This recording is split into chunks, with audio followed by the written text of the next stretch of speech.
Lesson 5 Columbus of India. Important questions for UP board 2024। तो देखिए, what are the main preparations for the bakers of Goa. Goa के बेकरों की मुख्य तैयारियां क्या थी। तो the main preparations of the bakers of Goa are, यानी बेकर के गोवा के मुख्य बेकरों की प्रिपरेशन है लोव्स ऑफ ब्रेड, रोटियों के टुकड़े, and bread bangles. Pader, pader का मीन्स क्या है, एंड कवाई स्टैंड्स फॉर, और कवाई किस लिए आया है इन द लेसन पार्ट में a baker from Goa, a baker from Goa वाले चैप्टर में। तो देखिए आंसर क्या है इसका, इन द लेसन पार्ट में a baker from Goa, pader stands for a baker. Pader baker के लिए आया है हु मेक्स ब्रेड, जो कि ब्रेड बनाता है, ब्रेड लोव्स, ब्रेड लोव्स बनाता है, एंड कवाई, और कवाई स्टैंड्स फॉर, कवाई आया है स्टैंड्स फॉर मीन्स आना द ड्रेस ऑफ बेकर। कवाई का मतलब क्या है, बेकर की dress. It was a single piece long frock, यह केवल एक फ्रॉक जैसा लंबा कपड़ा होता है, reaching down to the knee, जो घुटनों तक पहुंचता है। तो देखिए, how do we get to know that the makers of bread still exist। How do we know, हमें किस प्रकार से ज्ञात होता है कि the makers of bread के ब्रेड बनाने वाले still exist, अब भी मौजूद हैं। तो the narrator states, कहानी कहने वाला कहता है that, यानी राइटर कहता है the eaters of loaves might have vanished, the eater of loaves यानी जो ब्रेड थी उनको खाने वाले अदृश्य हो गए हैं, but the makers still exist, लेकिन बनाने वाले अब भी मौजूद हैं। एज दोज एज ओल्ड, वे पुराने लोग या बूढ़े लोग, टाइम टेस्टेड फर्नेसेस, समय की कसौटी पर परखी गई भट्टियां, आर स्टिल देयर, आज भी वहां मौजूद हैं।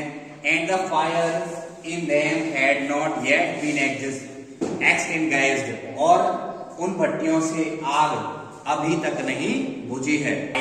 Was the baker furnace essential, यानी बेकर की भट्टियां आवश्यक क्यों थी इन आ ट्रेडिशनल गांव,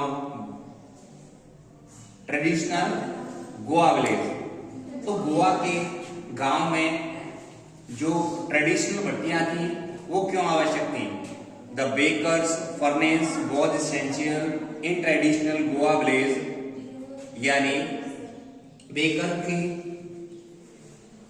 भट्टियां ट्रेडिशनल या परंपरागत गोवा विलेज में आवश्यक थी। बोलिहांस had to be prepared during the Christmas and other festivals। बोलिहांस एक प्रकार की मिठाई है जो क्रिसमस और दूसरे त्योहारों पर बनाई जाती थी। The mothers used to prepare sandwiches on the occasion of their daughters' engagement, और माताएं अपनी पुत्रियों के सगाई के अवसर पर सैंडविचेस बनाती हैं। So the baker's furnace was essential, इसलिए बेकर की भट्टियां आवश्यक थी। Question 5, how do the bakers of Goa still herald their arrival in the villages of Goa? How do the bakers of Goa still herald? Goa के baker अब भी अपने आगमन का पता कैसे देते हैं। तो the bakers of Goa herald their arrival, Goa के बेकर्स अपने आगमन का संदेश बाय द थर्ड, एक लकड़ी के सरकंडे के द्वारा, and jingle of their traditional bakers bamboo, और उस बांस की पंटी की धमक की आवाज, छनक they can still be heard in some places to announce their arrival in this traditional way. वे उनके आगमन का इस प्रकार से उसकी आवाज सुनाई देती है. What according to the author was an open testimony, यानी लेखक के अनुसार खुला प्रमाण क्या था, to the condition of Baker, baker की स्थिति यानी आर्थिक स्थिति का खुला प्रमाण क्या था. तो देखिए, the plum physics of bakers, यानी बेकर का हष्टपुष्ट शरीर, his family and his servants, और उसके परिवार, उसके कर्मचारियों का वर ओपन टेस्टिमोनी, खुला प्रमाण था, टू देयर प्रॉस्पेरिटी, उनकी संपन्नता का, एंड प्रॉफिटेबल प्रोफेशन, और उनके लाभदायक व्यवसाय. Where were sweets and snacks prepared on special occasions? Where means कहाँ were sweets, मिठाइयाँ एंड स्नैक्स prepared, कहाँ पर मिठाइयाँ और स्नैक्स तैयार किए जाते थे on special occasion, विशेष अवसरों पर. तो sweets and snacks were prepared on special occasions in the old Portuguese days in Goa. यानी स्वीट्स और स्नैक्स विशेष अवसरों पर पुराने पुर्तगाली दिनों में गोवा में तैयार किए जाते थे. दे प्रिपेयर्ड स्वीट ब्रेड, वे मीठी ब्रेड तैयार करते थे, कॉल्ड बोल, जिन्हें क्या कहते थे, बोल कहते थे, एज मैरिज गिफ्ट्स, शादी के उपहारों के रूप में. Bread for a party, party के लिए ब्रेड, और अ फीस्ट, दावत के लिए bread. Sandwich for a daughter's engagement, sandwich है लड़की की सगाई के लिए. And cakes and bolinhas for Christmas, और केक्स तथा बोलिहांस जो एक प्रकार की मिठाई है वो क्रिसमस के त्योहार के लिए तैयार की जाती थी. How is a baker important for a party और अ फीस्ट इन गोवा? गोवा में पार्टी या किसी दावत के लिए बेकर कैसे इंपॉर्टेंट है? The baker was important of part of each village in Goa. Baker Goa के प्रत्येक गांव के लिए एक महत्वपूर्ण व्यक्ति था. The baker delivered bread for daily consumption, baker रोजाना खाने के लिए ब्रेड सप्लाई करता था. द बेकर सप्लाइड बोल फॉर मैरिज फेस्टिविटीज, बेकर बोल नामक मिठाई मैरिज फेस्टिविटी यानी मैरिज संबंधित त्योहारों पर, and cakes and bolinhas during Christmas, और क्रिसमस के अवसर पर केक्स और बोलिहांस तैयार करता था, एंड अदर सेलिब्रेशन, और दूसरे उत्सवों पर.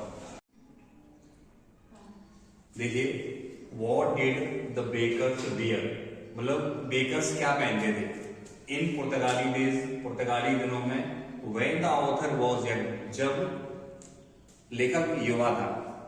देखिए, फर्स्ट आंसर है ड्यूरिंग द पुर्तगाली days the bakers wore a peculiar dress known as कवाई, यानी पुर्तगाली दिनों के दौरान बेकर एक विशेष प्रकार की वर्दी पहनते थे जिसे कवाई कहते हैं.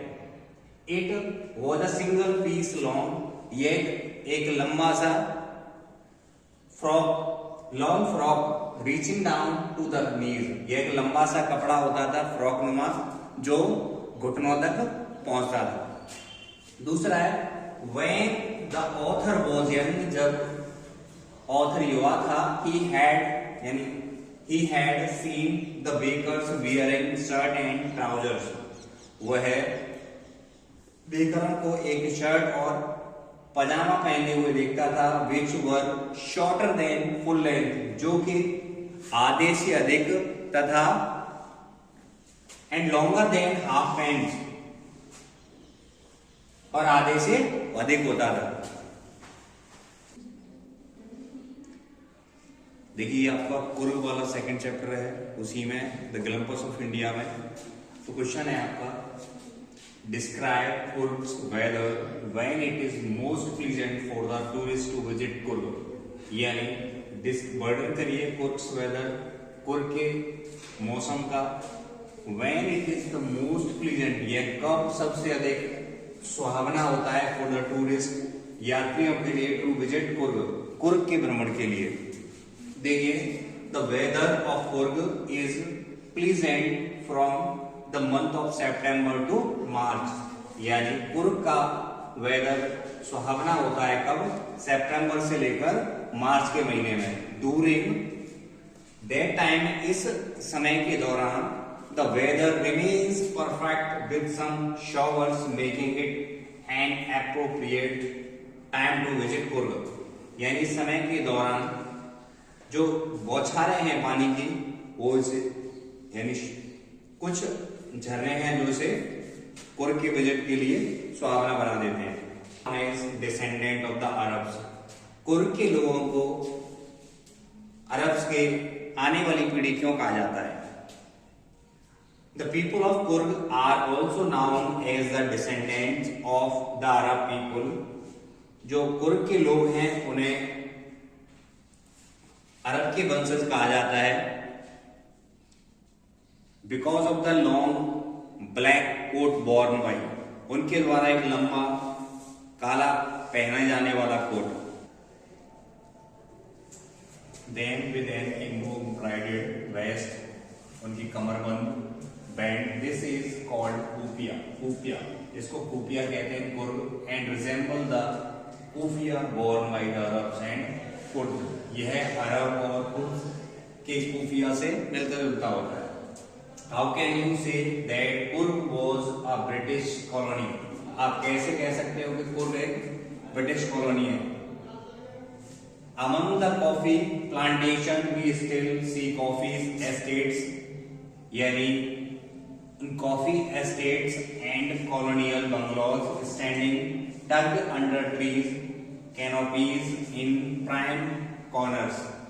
यानी कॉफी के प्लांटेशन और पेड़ के चोटियों के नीचे कोनों में मुख्य स्थित बंगलों से हम कह सकते हैं 20 लैंडमार्क्स इन छाप say that make us aware of the colonial past. यह हमें औपनिवेशिक पास्ट के बारे में, प्राचीन और औपनिवेशिक के बारे में बताता है। How do the people of Coorg differ from the Hindus main stream? Coorg के लोग किस प्रकार से भारत हिंदू की मुख्य धारा से अलग हैं? The culture of Coorg, Coorg की संस्कृति is different from the main stream Hindu culture, Hindu संस्कृति की मुख्य धारा से बिल्कुल अलग है। This is visible from their martial tradition, marriage and religious rites, उनके वैवाहिक, धार्मिक